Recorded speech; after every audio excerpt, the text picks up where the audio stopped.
All right. Well, thank you everyone so much for joining us here today. Very excited for this panel. We've got a rock star panel set up for you covering the new imperatives of alignment between sales, marketing, and the SDR team. Very excited to have three luminaries in the space with us. I'm going to let them introduce themselves and answer the first question we have for this panel as you do it. So we're going to dive right in. Kelly, let's start with you. Just introduce yourself. And if you wouldn't mind also sort of answering the question of, when it comes to alignment, what over the last 11, 12 months in the age of COVID has changed that is an important part of making that alignment work today? Absolutely. Well, hey everyone, I'm Kelly Berg. I'm the VP of Customers at Ambition, which is a sales performance management platform. In our space, over the past 12 months, as everyone has gone remote, I would say we've noticed so much more scrutiny in deals early on from that C-level, those IT stakeholders. So for us, we're just really seeing a lot more players in the deal very early on. So that's required some realigning of our whole strategy. Love it. Sangram, let's take you next. Sangram, who's written multiple books on B2B marketing, ABM. If you could quickly introduce yourself and sort of what you have seen over the last 11, 12 months as well that has changed in the way sales, marketing, SDR teams work with each other. Sounds good. I think, Kelly, you and I have a tree behind us, like strategically placed. So that's really interesting. And then we got the elephant coming in. So we have some really interesting backgrounds as we see. So that's great. I'm a co-founder of Terminus and chief evangelist, now transitioning from CMO to chief evangelist. That's the transition in itself. But what I'm seeing is really not alignment. Quite frankly, what I'm seeing is this ability to create go-to-market revenue team.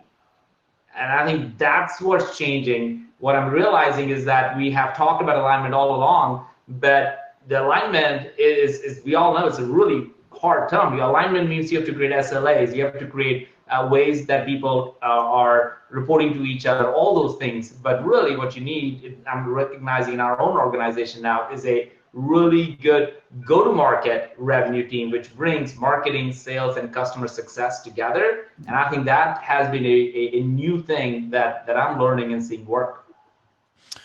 Last but not least, the man with the large blue elephant, Max. If you could quickly introduce yourself, and I mean, sort of really from the front, as a front seat view of what's happening here in that intersection between sales, marketing, and SDR with your role at Outreach. Just quickly introduce yourself and sort of what are some of the things you're seeing in the last year. Yeah, Max Houchler, CEO of Sales Hacker and VP of Sales Engagement at Outreach. Sangram, thanks for joining us today. Glad you learned how to use technology, so welcome to the show. I'm still working hard on that. I figured if you're gonna be commenting on backgrounds, I might as well give you a quick inside joke skewer there.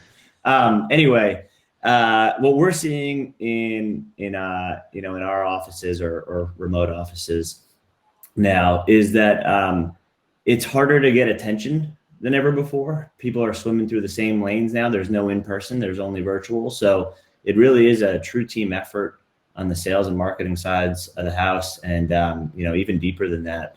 But a full GTM effort to really break through that noise. When everybody is on digital and everybody's got Zoom fatigue and everything else that they've seen a million times from a million different vendors, the same old SEO content doesn't work anymore. You really have to think outside the box, and it's not just up to marketing to run campaigns or reps to make phone calls and send emails or whatever else. I mean, you really have to think outside the box and row in motion with your entire GTM team. So I think the past year has really accelerated what it means to be aligned as a GTM team, and the best teams that are executing highly, that are creating premium content and executing on really good events, really high quality stuff, things online and offline, are going to win. And that's going to be telling in the future as well, because more and more companies coming out, everybody's getting venture funded, there's tons of capital out there. It means there's always going to be more saturation,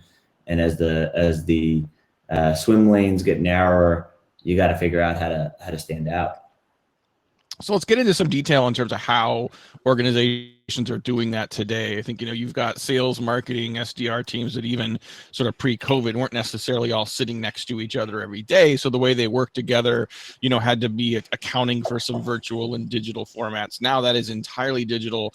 And we are seeing companies change a little bit of their org structure in terms of how those teams work together. Kelly, talk a little bit about the pod example you had, so to sort of get those teams to help encourage them to more collaboratively work together. Yeah, we've created what we call team pipeline, and within that there are pods. So there's a member of marketing, an SDR, and an AE. And so that sort of takes everything down to a really granular level where those three people can actually work on targeted account lists, on specific plays that might run, over the course of months for a specific enterprise client. So it really helps dial it down, and they can also compete against each other. So now you have this fun concept of, okay, well, we have this enterprise pod and this enterprise pod coming up with, how are they going to crush that goal? How are we going to ladder up to team pipeline together? But it's really helped kind of give everyone that individual sense of accountability rather than just the marketing team's got it. It's like, no, like my marketer who's supporting me and my SDR and my AE, like we are really in this together, which has been really helpful. Yeah. I mean, we've seen over the course of the last few years, a lot of companies do that on the customer service side and the account management side, where you've got that pod mentality, and then you sort of have joint accountability around a number. Interesting to see that starting to happen at the acquisition side and sort of the evolution of field marketing as well. And it also sort of has an implication around how sales enablement has evolved over the course of the last year. It has become a bigger priority for organizations. And Sangram, can you talk a little bit about how has the definition and role of sales enablement changed across these groups over the last 12 months? And is there a different relationship now when we think about sales enablement versus buyer enablement? What's the right mindset for people to sort of get this right? Sales enablement has become, I feel, the center of what makes a great go-to-market team. Shout out to Lindsay on our team who runs sales enablement, and bless her soul, because that person is always trying to get something to the sales from marketing. Product is launched and sales are still waiting on, like, well, wait a minute, we don't have all this stuff. Marketing created something. So there's always a fire to be taken care of. But if you have sales enablement playbook right, I think your high-performing go-to-market teams will just start becoming exactly that, high-performing. So a case in point, what we're seeing right now is the velocity of how quickly you can move around all of these things will change the way your business performs and transforms. So for example, if your sales team knows when things are coming, how to position it, how to go about it, and marketing, it's no longer just marketing's job, it's actually the enablement team's job to do that. But even more to the point that Matt, you just mentioned, a lot of times people create different content for your internal enablement and a different content for your customer and bot enablement. And I think what Lindsay is internally, and we are learning through her, is that no, we need to create customer enablement content. Ultimately, if you do that right, you don't have to create 2, 3, 4, 5 versions of it. You really focus on that. So you're absolutely right, man. I think there's a big intersection that's happening that I'm seeing between that. And it's literally the velocity. If you can move that program faster through all of this, your business is really going to transform and be better. And I would assume that may have implications for operations as well, right? When you've got sort of marketing operations, sales operations, does this also imply the same thing on the revenue ops side? Oh, big time. Like, so part of the two areas, and Max knows because I'm working on a new book, and Max and I talked about this idea. The two big areas is revenue operations. That's literally the brain.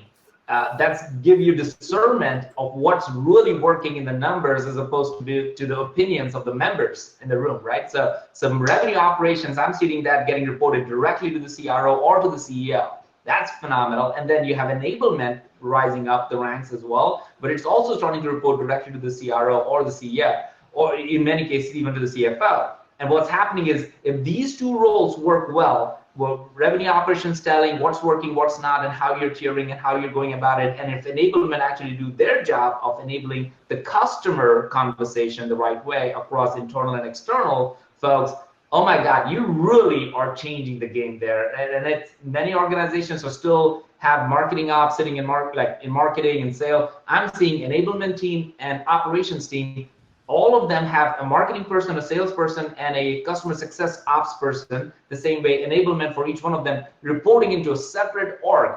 It's a completely different dynamic that I'm seeing in the market today. So clearly advantages of having sort of one team think about those different sort of touch points with the customer in the buying journey. I'm curious, Max, I mean, have you seen, I mean, theoretically that would help increase efficiency. Does it muddy execution at all by putting it in one place and sort of having to triage sort of what gets done? Sort of what are you seeing in the field right now in terms of sort of execution? So to Sangram's point, I actually see it getting, it was typically underfunded, I think, all operations roles on the marketing side of the house, and that includes enablement. And you're starting to see more budget go towards headcount in these areas, headcount and technology. And then, as on the side, I run a fund called GTM Fund, and naturally we get a lot of looks at revenue technology, GTM technology, even though that's not the entire focus of the fund.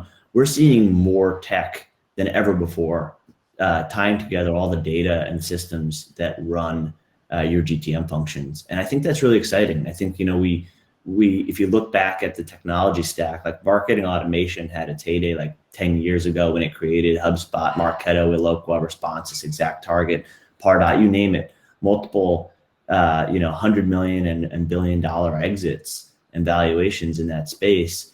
And then sales tech, maybe about 5 years ago, started getting that funding.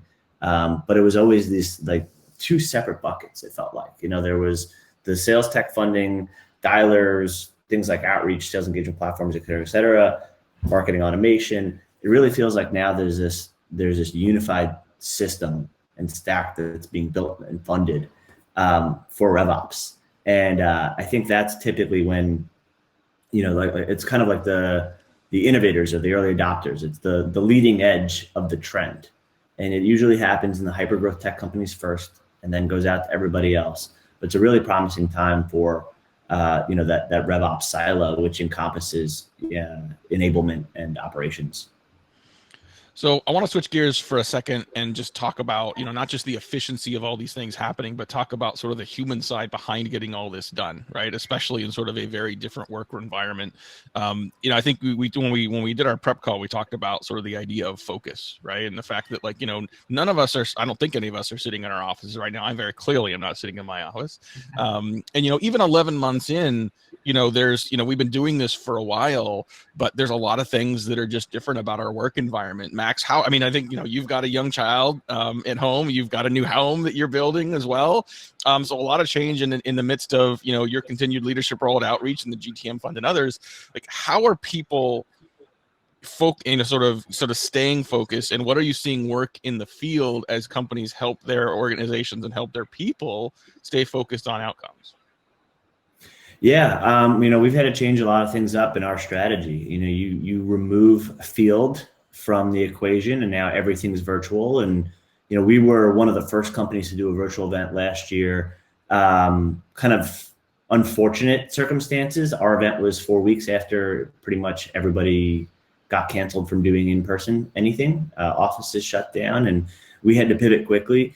I think the pro of that for us is we had 14,000 registrants that you can really only get when you do your virtual event early in the year, because by December, people are like, okay, I'm over maybe doing this for the 17,000th time as I speak on a virtual event right now. So, maybe not the best topic of conversation, but you have to find ways to cut through the noise on it. You have to find ways to deliver more value through it. And I think over the course of the year, new platforms were created, new angles were taken. You had to think outside the box a little bit. So, our company was put in a position just like everybody else's to figure out how are we going to get attention, how are we going to get that interest from folks in our target markets and our target accounts. And one of the things we did was a book club. I thought it was a really good idea by our demand gen team.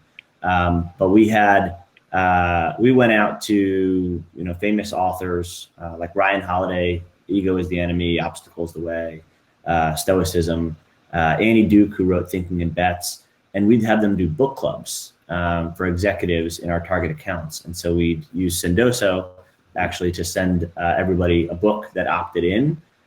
give them a couple weeks to read the book, and then we'd have the book club where they can jump on the Zoom with maybe 40 or 50 of their peers and Annie Duke or Ryan Holiday or whoever the author was of that book club, and they'd be there to take Q&A based off of folks who read the book that we sent out. And that worked really well for us, and it was a way for us to cut through the noise of everything else that was going on and all the other invites to events and virtual events and everything else.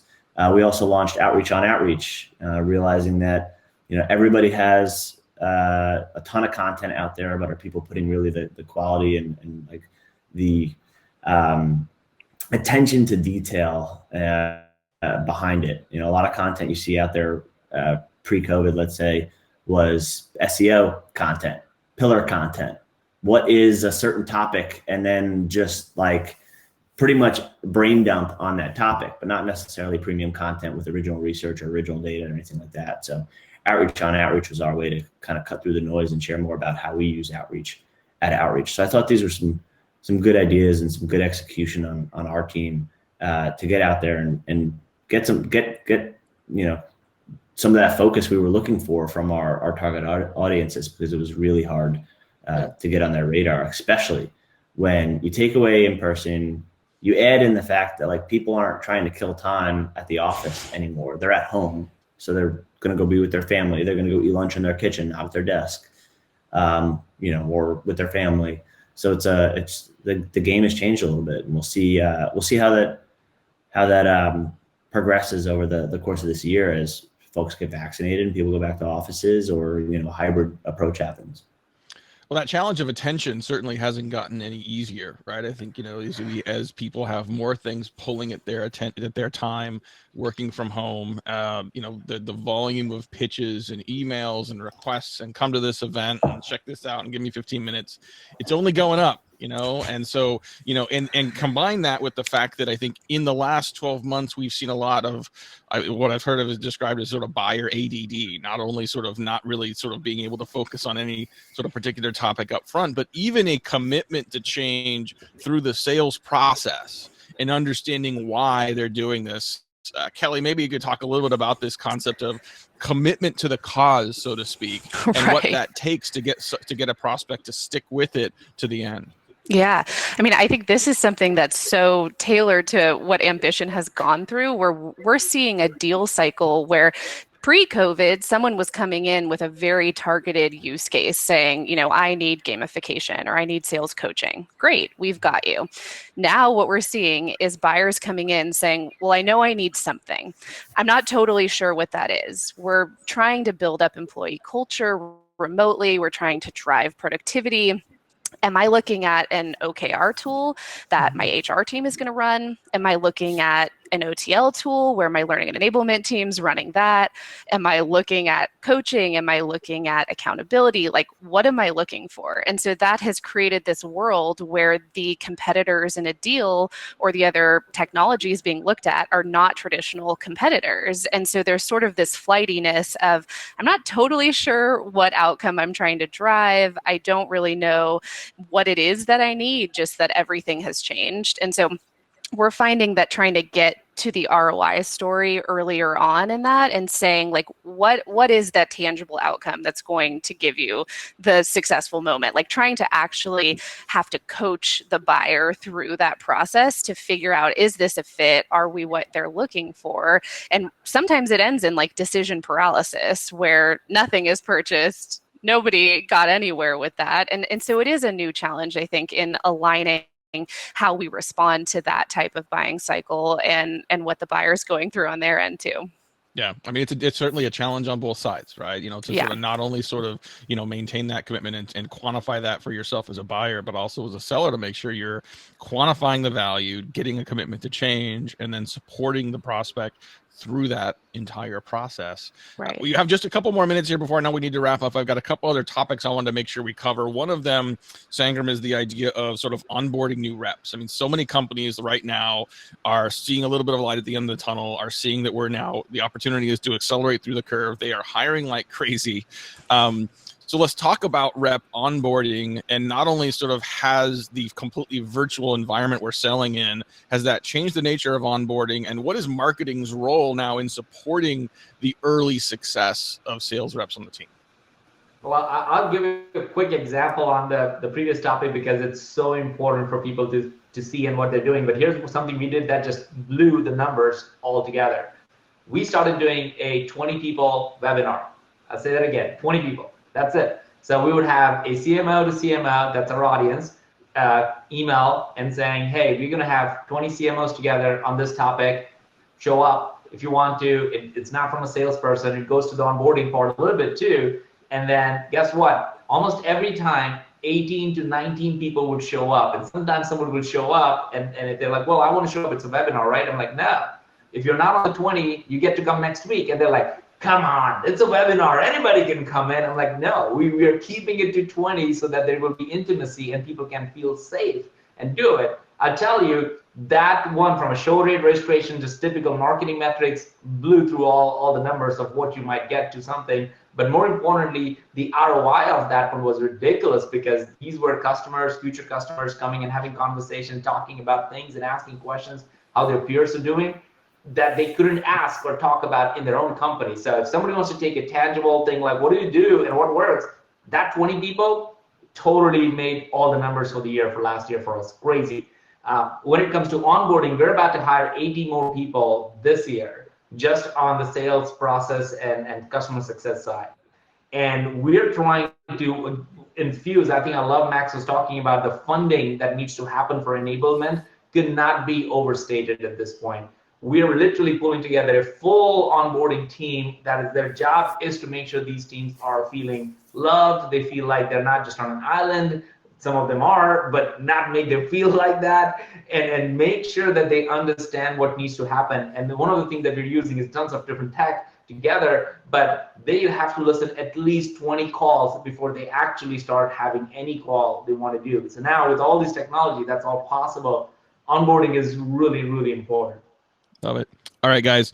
Lightning round, 30-second answers from each of you so we can get out of here on time. Max, we're going to start with you. Kelly, we're going to end with you. What's something that's gotten your attention right now? What's something in the sea of messages and offers? What's something that's a good example that has gotten your attention from Sell in the past few months that might inspire others? Max, we'll start with you. What's something that's got my attention? I'd say that the things that I respond to most are probably exec outreach, especially when it's not a direct like, hey, can we sell you type thing. But it's in a community, happens in a community where, there's trust and respect, starts conversational, get to know you style, and then can morph into a sales process from there. I think we execute it fairly well. And, a lot of times it's not our intention. It's just a networking thing. But I've seen other companies do it well too. And as an executive at Outreach, I see a lot of emails from SDRs. I see a lot of emails from AEs. I see a lot of LinkedIn messages and get a lot of phone calls, and something's got to cut through that noise. And you can still do these things through Outreach. You can set up these sequences from your executives and build some executive alignment above the line, we call it, or Skip Miller terms. Yep. So that's worked pretty well for us. Yep. Yeah. No, we we're a happy Outreach customer, and we use it to communicate directly to CMOs. And you just got to have the right message, the right approach, and it absolutely works. So thank you for that, Sangram. 30 seconds. What's working best to get your attention right now? Well, I'll tell you, it got my daughter's attention, which is way far important than my attention. So somebody sent so this is actually Uberflip. They sent out, when I spoke at that event, a direct mail, I believe from Sendoso, where it actually had a video of Randy, who's their CMO, with the video embedded in it. So every time you open up, Randy's kind of talking to me, and my daughter just loves that. She's saying, hey, Sam, thank you for speaking. I think she would play it. I literally had to go and charge it again. I never thought I would have to charge a wooden box, but I had to go and charge the wooden box so that video will play for her. So I think in the sea of all the distractions and getting attention, things that are like handwritten notes, things that are personalized videos, things where you actually tap into the emotion of that person, it should always be the one that we should be thinking about, but it's now more heightened. Also, getting the family involved, sending a box of cookies that the kids dig into, never a bad idea. Kelly, wrap us up. What's something's gotten your attention? Okay, I'm going to tout one of my CSMs in our marketing team. So LinkedIn, it's obviously like hotter than ever. Everyone's up in LinkedIn, and there's a lot of the same thought leaders, same executives who get a lot of love and posts, right? We know that. So what we did is we took our top 100 Ambition Power users. So not necessarily like the product owner or the C-level executive, but the people who are using it every day, created a badge, a digital trophy, and awarded it. So the CSM went in and tagged each of those users on LinkedIn, gave them a badge, shouted them out for their great work. And those posts got so much engagement, got a lot of people asking questions about what's Ambition, what does it do? And it was just a really fun moment for sure. Awesome. Thank you. Well, thank you to all our panelists, Kelly Sangram, Max. Thank you for your time, your ideas, your energy. Thank you everyone for watching. Enjoy the rest of Connected.